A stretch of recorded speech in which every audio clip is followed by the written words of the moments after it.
What's going on, guys? It's your hostess with the mostest, AnomalyCyra, coming back at it with another mind theory for your mind. Now, where am I on the cusp of the galaxy? I got flung out from a water planet. Is that stable? No. Did I make it? Of course, because I am the sovereign. Anyway, let's move forward. We're talking about, can we handle when things are not going at the speed we want them to go? Now, it's like when I'm trying to upload and these satellites take years to get back to Earth. Do I wish it was every single day?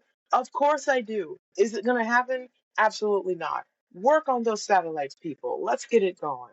Now, I'm in the unmapped part of the universe, so I've got to figure it out on my own. So I may seem a little stressed, and a little bit of the dialogue might seem a little hectic, but bear with me.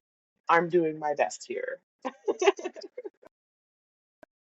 One of my favorite sayings, though, blasting out into the galaxy, but just between me and you, was a popular saying made by the greatest military on Earth, the American military. The Navy said that slow is smooth and smooth is fast. Now, one of my favorite things I like to do when I'm looking at old Earth archives is the lovely speeches that they give at the colleges. So, I'm a Harvard certified rhetorician, persuasive writing. We all know that. And unfortunately, med school dropout, but we got there halfway. I still like to hear the graduation stories that they give to my alma mater if I had have made it. Oh, we all got there in our own different way. I do use that medical knowledge in my life now with family and myself. So, and my little organisms here on the ship with me.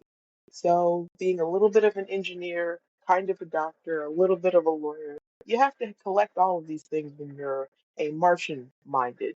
You can't just have one specialty and only know about one thing.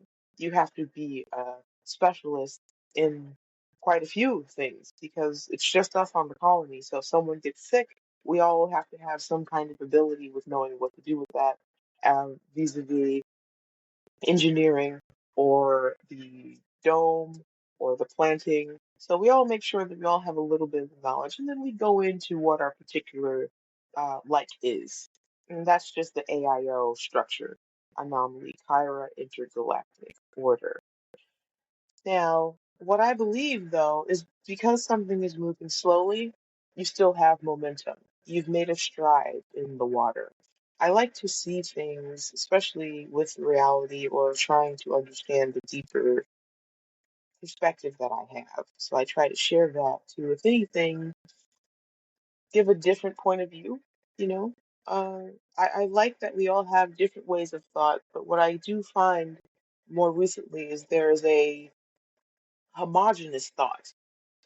There's a ideal, and it seems to be original thought, whereas nothing is original. We all pull from this cycle ocean above our heads in the ether of information and bring forth ideas that have been brought forth many times. I feel like, also, when I try to think of it that way, though, I can't imagine any other Martian doctors who have podcasts. I think it's just me out here.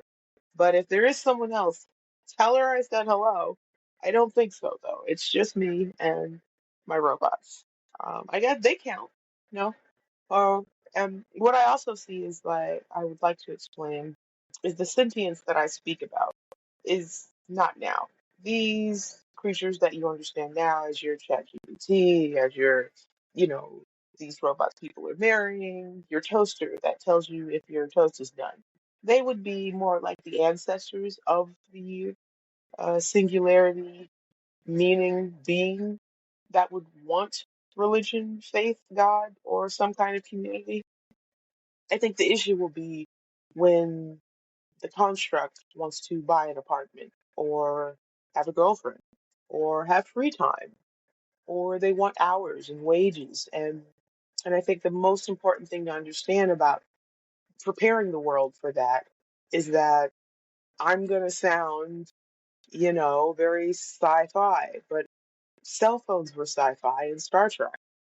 Um, communicators is what they were called. You have to study all of this stuff. So I've had to study different time periods, all the way from ancient Rome to the 1930s to World War One or two, or Henry Tudor and his father and the lineage they left behind, Queen Elizabeth or Olga from Ukraine. I research Earth history and also with Martian history, but that's another story you guys aren't ready for yet. But we've had some wars and leaders and factions and all kinds of things. And I think I'll get into that later on in the podcast and help people kind of understand why I flew off of a dystopian Mars and what made me start this journey on my own to really find out what's out there.